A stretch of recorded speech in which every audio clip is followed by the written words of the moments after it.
తెలంగాణలో ఆర్టీసీ సమ్మె తీవ్ర రూపం దాల్చింది. రెండో రోజు సమ్మెలో భాగంగా పెద్ద ఎత్తున ఆందోళనలు చేస్తా ఉన్నారు. ధర్నా చేస్తా ఉన్నారు. ప్రభుత్వం తమకు ఇచ్చినటువంటి హామీలు ఏవైతే ఉన్నాయో, తమ డిమాండ్లు ఏవైతే ఉన్నాయో, వాటిని పరిష్కారం చూపకుండా కాలయాపన చేస్తున్నటువంటి నేపథ్యంలో వరంగల్ జిల్లా నరసన్నపేట డిపోలో ఒక కార్మికుడు ఒంటి మీద పెట్రోల్ పోసుకొని నిప్పంటించుకున్నాడు. దీంతో మరింత ఉద్రిక్తత అక్కడ ఏర్పడింది. నిరసన తీవ్ర రూపం దాల్చినటువంటి పరిస్థితి ఉంది. అక్కడ ధర్నా చేస్తున్నటువంటి డిపోకు సంబంధించినటువంటి కార్మికులు, డ్రైవర్లు కావచ్చు, కండక్టర్లు కావచ్చు, ఇతర సిబ్బంది అందరూ కూడా పెద్ద ఎత్తున నినాదాలు చేశారు. ప్రభుత్వానికి వ్యతిరేకంగా నినాదాలు చేశారు. అంటే ఒక ఆర్టీసీ కార్మికుడు ఏదైతే తాము డిమాండ్లు చేస్తున్నాం, సంవత్సర కాలంగా ఇటు ఆర్టీసీ యాజమాన్యానికి, ప్రభుత్వానికి ఎన్ని విజ్ఞప్తులు చేసినా మా గోడు కనీసం పట్టించుకోవట్లేదు. మమ్మల్ని అంటే చాలా చిన్న చూపు చూస్తూ ఉన్నారు. మాకు ఇచ్చినటువంటి హామీల్ని కనీసం అమలు చేయకుండా కాలయాపన చేస్తున్నారు, తాత్సారం చేస్తున్నారు అని చెప్పి బాధకు గురై ఒక ఆర్టీసీ డ్రైవర్ ఉదయం వరకు ఆందోళనలో భాగస్వామి అయినటువంటి ఆ డ్రైవర్ ఒక్కసారిగా ఒంటి మీద పెట్రోల్ పోసుకొని ఈ ప్రభుత్వాన్ని నిలదీసినటువంటి పరిస్థితి ఉంది. అక్కడ తోటి కార్మికులు, సిబ్బంది ఎవరైతే హుటాహుటిన వేగంగా స్పందించి అతని మంటలు ఆర్పే ప్రయత్నం చేశారు. అప్పటికే సగం వరకు కాలిపోయినటువంటి పరిస్థితి ఉంది. వెంటనే అతను ఒంటి మీద ఉన్నటువంటి దుస్తులు, కాలిన దుస్తులన్నిటి కూడా తొలగించి ఒక గుడ్డ కప్పి తర్వాత హుటాహుటిన ఆసుపత్రికి తరలించారు. అతని పరిస్థితి ప్రస్తుతం విషమంగా ఉన్నట్టుగా సమాచారం వస్తుంది. అంటే ఈరోజు రాష్ట్ర వ్యాప్తంగా రెండో రోజు సమ్మె జరుగుతుంది. నిన్న విజయవంతమైంది. రెండో రోజు సమ్మె అన్ని డిపోల్లో రాష్ట్ర వ్యాప్తంగా ఇటు మెదక్ కావచ్చు, వరంగల్ కావచ్చు, మహబూబ్ నగర్ కావచ్చు, ఆదిలాబాద్ కావచ్చు, వరంగల్ కావచ్చు, నల్గొండ కావచ్చు, ఇట్లా ప్రతి డిపోలో కూడా బస్సులు ముందుకు కదలనీయకుండా పెద్ద ఎత్తున ఆందోళనలు చేస్తూ ఉన్నారు. రోడ్లని దిగ్బంధిస్తూ ఉన్నారు. డిపోల దగ్గర బైఠాయించి ఏవైతే మేము డిమాండ్స్ పెడతా ఉన్నామో 32 డిమాండ్లని వెంటనే అమలు చేయాల్సిందే అని చెప్పి పెద్ద ఎత్తున ఆందోళనలు చేస్తూ ఉన్నారు. ఈ డిమాండ్స్లో ప్రధానంగా ఆర్టీసీని ప్రభుత్వంలో విలీనం చేయటం ఒకటి, రెండోది వేతన సవరణ, ఇక దీంతోపాటు మూడోది ఏదైతే యూనియన్స్ ఉన్నాయో గుర్తింపు సంఘాలకు ఎన్నికలు నిర్వహించాలన్నది ఒక డిమాండ్. సో ఇలాంటివి ఎప్పటి నుంచో ఇవి అమలు కాకుండా ప్రభుత్వం తాత్సారం చేస్తుంది. కాంగ్రెస్ ప్రభుత్వం అధికారంలోకి రాకముందు ప్రతిపక్షంగా ఉన్నప్పుడు ఏవైతే వాళ్ళు హామీలు ఇచ్చారో వాళ్ళు 100% ఆర్టీసీని విలీనం చేస్తామని చెప్పారు, వేతన సవరణ చేస్తామని చెప్పారు.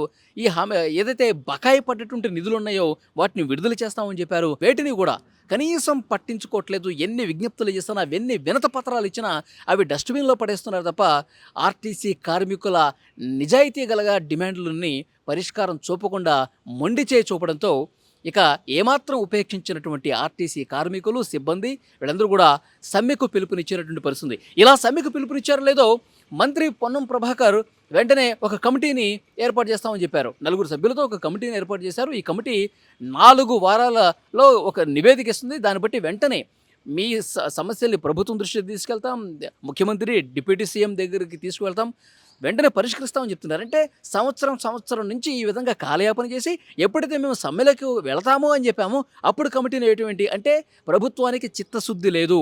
సమ్మె చేస్తేనే, రోడ్లన్నీ దిగ్బంధిస్తేనే, బస్సులన్నీ ఎక్కడికక్కడ అడ్డుకుంటేనే అప్పుడే వీళ్ళకి బుద్ధి వస్తుందని చెప్పి ఆందోళన ఉధృతం చేసే దాంట్లో భాగంగా సమ్మెకు పిలుపునిచ్చారు.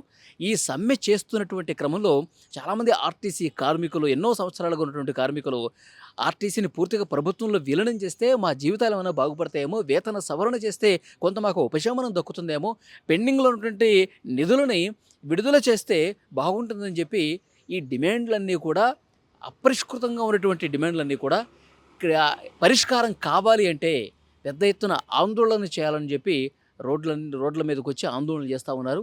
డిపోల దగ్గరే ధర్నాలు చేస్తూ ఉన్నారు. కానీ ఇంకా చాలామంది కార్మికులు ఆవేదన ఉంది, బాధ ఉంది. తెలంగాణ ఉద్యమ సమయంలో ఏ విధంగా అయితే ఉద్యమాన్ని మేము తీసుకొచ్చామో, సో అలాంటి ఉద్యమం వస్తే తప్ప ఈ ప్రభుత్వం కళ్ళు తెరవదా? మళ్ళీ బలిదానాలు చేస్తే కానీ ఆర్టీసీ కార్మికులు నిజాయితీ గల వాళ్ళ పడుతున్నటువంటి కష్టానికి తగ్గ ఫలితం రావాలంటే మళ్ళీ బలిదానాలు చేసుకోవాలా అన్న ఆందోళన, బాధ చాలామంది కార్మికులు ఉంది. అందుకే కనీసం నా బలిదానంతో అయినా సమస్యలు పరిష్కారం అవుతాయని చెప్పి ఆ కార్మికుడు ఏమైనా భావించాడా? ఆ డ్రైవర్ ఏమైనా భావించాడా? అందుకే నర్సంపేట అక్కడ డిపోలో అందరూ చూస్తుండగా పెట్రోల్ పోసుకొని నిప్పంటించుకున్నాడా?